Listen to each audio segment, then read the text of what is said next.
Assalamualaikum warahmatullahi wabarakatuh. Berjumpa lagi bersama pecinta bola sejati. Apa kabar sahabat pecinta bola sejati? Semoga hari ini kita selalu dalam keadaan sehat walafiat.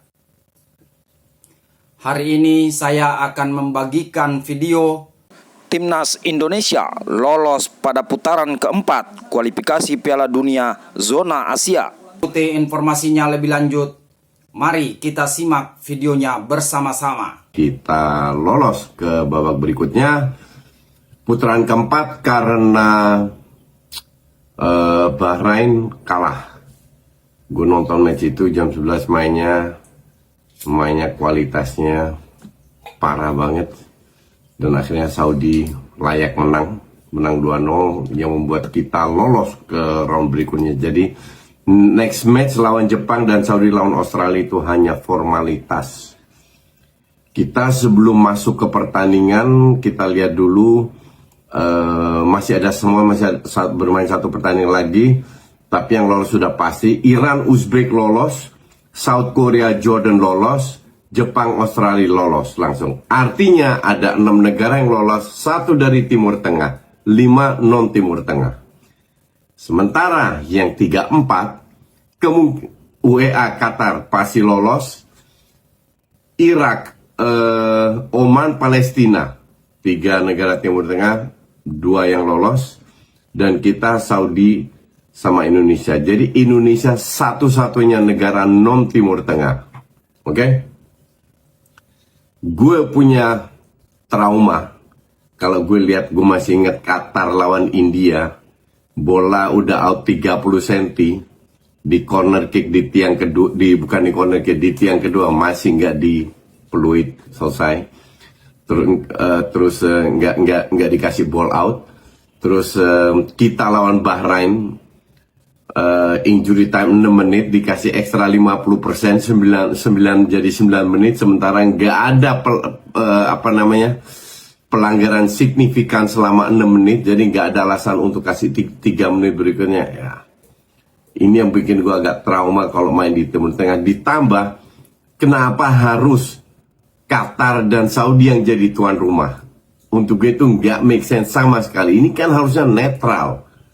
I mean, lu perebutkan tiket untuk Piala Dunia, kok bisa main di salah satu peserta jadi tuan rumah? Itu harusnya main di Jepang lah, di Uzbek lah, di Korea lah, atau kalau perlu di Australia dari tim-tim yang netral.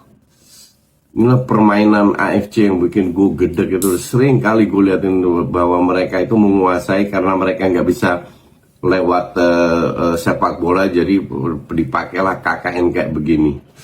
Tapi kita nggak boleh lengah. Apakah kita bisa survive? Sangat bisa. Dari sisi football teknis, kita bisa lolos. Tapi kembali lagi kalau dikerjain, ya angkat tangan gue.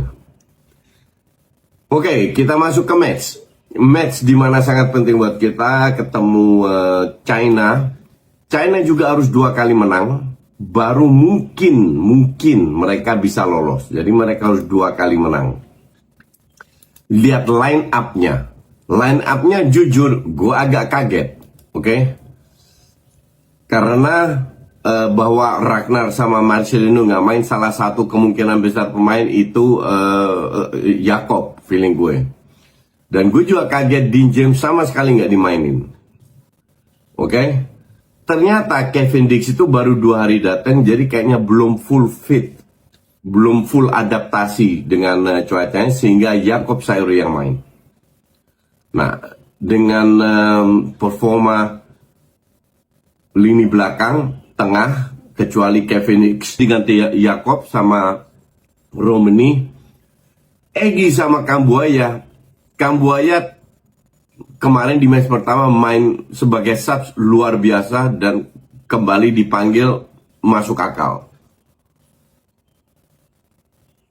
Tapi Egy gue agak masuk akal juga, mungkin karena performanya dia di Liga 1 ya.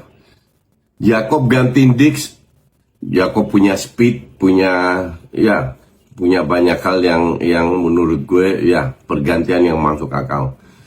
Di awal-awal 10-15 menit, 10 menit lah agak tegang, dua-duanya agak tegang. Baru setelah itu kita menguasai, dan gue sukanya dari timnas ini ya contoh Egy sama Romani, berapa kali mereka udah baru pertama kali main udah kayaknya match banget, banyak kombinasi yang dilakukan. Tapi kembali lagi kita kesulitan untuk cetak gol. Romani itu dapat banyak peluang walaupun dia cetak ya satu penalti, oke lah, harus masuk juga. 3 pertandingan 3 gol itu menunjukkan bahwa ini pemain yang kita butuhkan. Sayangnya pemain lain kurang tajam. Jadi bahkan oleh Romani pun kemarin nggak tajam-tajam amat kalau gue bilang. Cuman dia selalu berada dalam posisi yang benar lah. Peluang kita itu lebih banyak daripada China. China di babak pertama itu bermain dengan intensitas tinggi. Jadi kalau depan ngepres, sampingnya ikut. Gue kan kasih live reaction. Gue bilang, China nggak mungkin ini bisa main 90 menit kayak begini. Sementara kita justru slow tempo. Kayaknya lebih untuk membagi tenaga biar babak kedua nggak kehabisan lah. Dan gue bilang dari sisi itu berhasil. Dari sisi itu cukup berhasil. Dimana kita ya mungkin nggak bagus, mungkin sampai menit 50-60 kita bisa keep up lah, mempertahankan irama. Tapi menurut gue setelah menit 60 itu kelihatan udah menurun, karena ada beberapa pemain yang ya praktis abis. Mungkin kalau salah satu kritikan gue kasih ke Patrick Kluivert, pergantian pemainnya kelamaan kalau gue bilang. Kalau dia ini menit 74 2 pemain diganti, Jakob sama Tom. Menit 83 Kamboya sama si Egy. Harusnya minimal kalau gue bilang ya, Jakob, Egy sama Tom itu diganti di menit 60-an, bukan 74, 65 lah. Baru Kamboya bisa diganti sama ya Kamboya aja sebenarnya. Kamboya baru diganti menit 75 lah, karena mereka itu udah habis di bener-bener 15-20 menit pertama mereka udah drop, mereka udah berikan segalanya. Dan ya gue expect Kamboya main lagi, serius gue expect dia lawan Jepang dia akan turun lagi sebagai starter.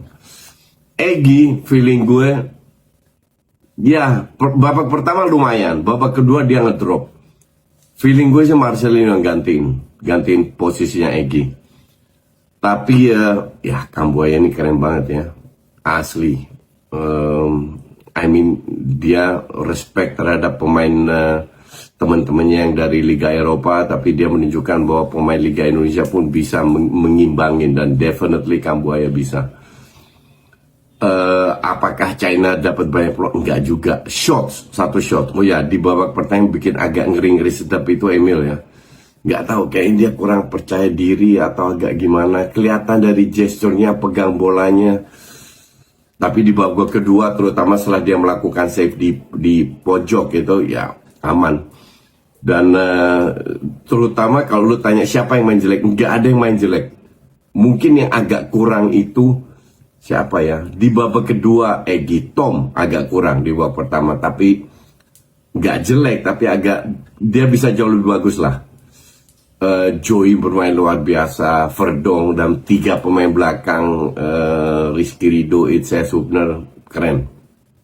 Dan akhirnya sebagian besar pemain ini kan dipertahankan pas lawan Bahrain. Dan pergantiannya itu masuk akal. I mean Ragnar sama Marcelino nggak bisa main, diganti Kamboya sama Fikri.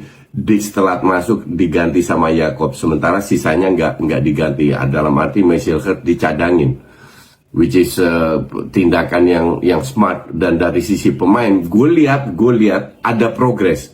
Kombinasinya jauh lebih banyak. Menjaga ritme pertandingan itu jauh lebih lama daripada di lawan Bahrain. Lawan Bahrain itu setengah jam terakhir kita diserang terus loh. Dan China is China, nggak layak menang juga, nggak ada satu yang bagus. Awal-awal aja si Wang nomor 11 itu agak nafsu sama Sang, tapi nggak lah, China ini layak berada di papan bawah. Intinya adalah perlahan Patrick Kluivert mendapatkan skema yang diinginkan. Dia melihat pemain-pemain siapa yang bisa diturunkan. Belum super subnya.